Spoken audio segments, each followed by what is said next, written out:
Bonjour.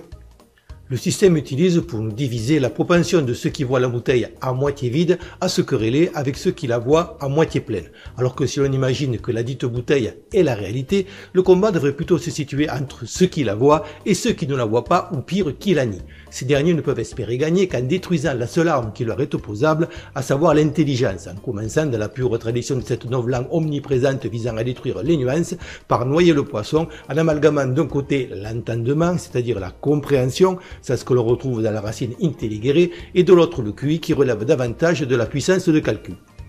Les deux ne s'inscrivant pas forcément dans la même échelle de temps. Au niveau de l'individu, ce qui compte, c'est l'entendement. De même qu'il ne sert à rien d'avoir un ordinateur gamer digne écrit juste pour regarder ses mails, un QI élevé, outre qu'il nuit gravement au bonheur, n'est pas forcément garant d'une bonne intelligence du monde, à commencer par la compréhension de sa place dans l'univers et l'humilité qui va avec. On peut donc tout à fait, comme le prouve hélas un certain nombre de nos intellectuels et autres énarques, avoir le QI, mais pas l'intelligence. Il est souvent préférable de comprendre lentement. Et les plus grands sages, lesquels sont souvent loin d'être des génies, sont sous cet angle plus intelligents que beaucoup de surdoués, même quand ces derniers évitent l'écueil d'un semi-autisme monomaniaque. Il est clair cependant que dans nos sociétés, un QI minimum reste indispensable. Je dis bien dans nos sociétés, car sans tomber pour autant dans un rousseauisme naïf, pour y être allé, je n'ai aucun doute que les aborigènes d'Australie, qui ont un des QI moyens les plus bas de la planète, j'insiste sur moyen, s'ils n'ont aucune chance dans l'environnement artificiel bétonné et technologique que nous confondons avec la réalité, ont en revanche, compte tenu de leur environnement originel et de leur mode de vie, une compréhension de leur place dans l'univers et donc une intelligence du monde réel beaucoup plus aiguisée que la nôtre. Mais dans notre monde à nous, qui est déjà allé au-delà de ce que la nature peut réparer et donc est condamné à une course contre la montre en espérant qu'une technologie à découvrir ou garder sous le coude pour raisons économiques par les enfoirés qui nous gouvernent pourra nous sauver, notamment de l'extinction nucléaire, il est évident, pour moi en tout cas, qu'une société a tout à gagner à avoir un maximum de puissance de calcul. Quand je dis puissance, je n'intègre pas toutes les théories fumeuses inventées pour que tout le monde ait sa médaille en chocolat du genre QE, c'est-à-dire le quotient émotionnel, sous prétexte qu'il ne faut vexer personne dans ce monde où l'on dit aux enfants que l'important c'est de participer et où je vois venir gros comme une maison qu'on va finir par nous interdire les mathématiques car c'est trop discriminant pour certaines personnes. Le Japon, qui a un QI sensiblement supérieur au nôtre, n'a quasiment pas de matière première et n'a d'autres ressources que sa matière grise et son capital humain. Si on compare son PIB à celui de l'Afrique, qui a le croule sous les dites matières premières, on peut mesurer la différence. D'autant plus que le Japon est à la base, et encore aujourd'hui, lui aussi colonisé et sous domination étrangère, comme en témoignent les nombreuses bases américaines sur son territoire. Mais au cas particulier, le colonisé est plus intelligent que le colonisateur, ce qui lui permet de tirer son épingle du jeu. Il est donc évident que le QI est le bien le plus précieux d'un pays, sous réserve qu'il soit épaulé par un nationalisme fort et la prévalence du bien commun sur celle de l'individu.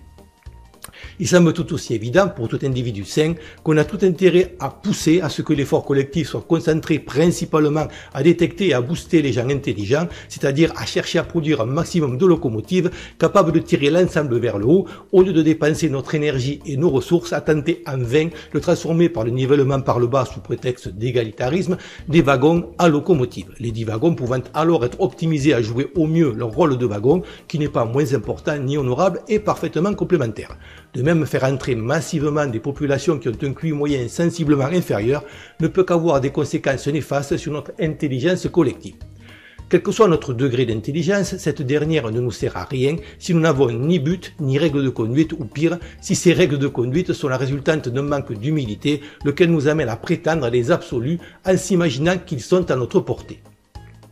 Contrairement aux cultures asiatiques, lesquelles, avec le principe du yin et du yang, intègre qu'en toute chose il y a une part de son opposé, cette part pouvant symboliser l'humain lui-même, notre culture occidentale vit dans la dualité, avec pour conséquence que toutes les idéologies délétères qui pourrissent notre société s'appuient sur les absolus que sont supposés être le bien et le mal, hérité principalement d'un catholicisme sur lequel elles se plaisent pourtant à déféquer au propre, ou plutôt au cas particulier au sale, comme au figuré. Mais privé de l'humilité qu'impose la croyance à un Dieu tout-puissant, ou en l'occurrence à une Trinité, le catholicisme n'étant pas un vrai monothéisme, et cette Trinité ayant justement pour finalité de transcender la dualité apparente du bien et du mal, sans rien donc pour le ramener à sa juste place, l'individu devenu roi, un roi qu'on ne saurait offenser, a l'orgueil de croire qu'il peut prétendre à ces pseudos absolus, tandis que, paradoxalement, il poursuit un bonheur illusoire qu'il base non sur sa capacité à s'émerveiller, mais sur l'assouvissement des désirs que la société de consommation crée pour lui. La croyance en ces absolus, de bien et de mal, sans paradigme divin pour la mettre en perspective, est d'autant plus un jeu de dupes que si certains choisissent ouvertement le mal par le biais du satanisme, d'autres, comme M. Jourdain avec sa prose, font de même sans le savoir en cultivant le conformisme au culte de l'individu qui leur sert de nouveau catéchisme, mais qui reprend en fait le principe de base du dit satanisme. Ces derniers s'enorgueillissent pourtant souvent de bonne foi d'être dans le camp du bien absolu, tous ceux qui ne pensent pas comme eux étant dès lors de facto dans le camp du mal. C'est d'autant plus illogique que ces gens qui n'ont que le mot égalité à la bouche font par là la démonstration de leur incapacité à raisonner autrement qu'en termes de hiérarchie morale. Il s'ensuit dès lors un dialogue de sourds avec ceux qui tentent de baser leur opinion sur le bon sens, la logique et la réalité, ces derniers ne réalisant pas toujours, ça m'est arrivé aussi, que même si leurs interlocuteurs ont tué Dieu, ils ont gardé la religion comme des poules qui courent sans leur tête et sont plus fanatiques que la Sainte Inquisition. De temps en temps, certains de ces poulets sans tête s'égarent dans les commentaires et on les reconnaît facilement par leur colère torquemadesque, ponctuée d'insultes envers le blasphémateur que je suis, avec zéro argument autre que leur ressenti, dont tout le monde se fout car justement ce n'est pas un argument. Il est presque drôle que tous ceux qui, depuis les soi-disant lumières, se sont cachés derrière la raison pour lutter contre l'obscurantisme religieux, s'opposent désormais à la raison par l'obscurantisme égalitariste. On est passé de l'individu oblitéré par le collectif au collectif désagrégé par l'individu, lequel sous un vernis technologique n'a jamais été aussi proche de l'animal. Ce n'est pas vraiment l'intelligence qui nous distingue des animaux, c'est ce que nous en faisons. Si nous devons nous comporter comme des animaux, les dix animaux, par définition, le font déjà mieux que nous, qui plus est sans mettre en danger l'écosystème. Quel est alors l'intérêt objectif de perdre du temps et de l'énergie à se préoccuper de la survie de l'humanité, laquelle, en outre, travaille d'évidence à creuser sa propre tombe? C'est la raison pour laquelle je me bats non pour l'humanité, mais pour la civilisation, sans laquelle, c'est mon opinion, l'humanité comme la totalité du monde animal n'est rien d'autre qu'un ensemble de tubes à fabriquer des excréments.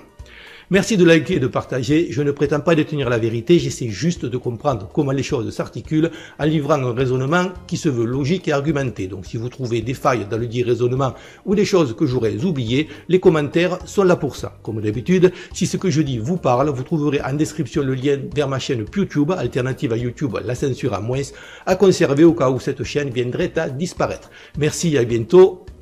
j'espère.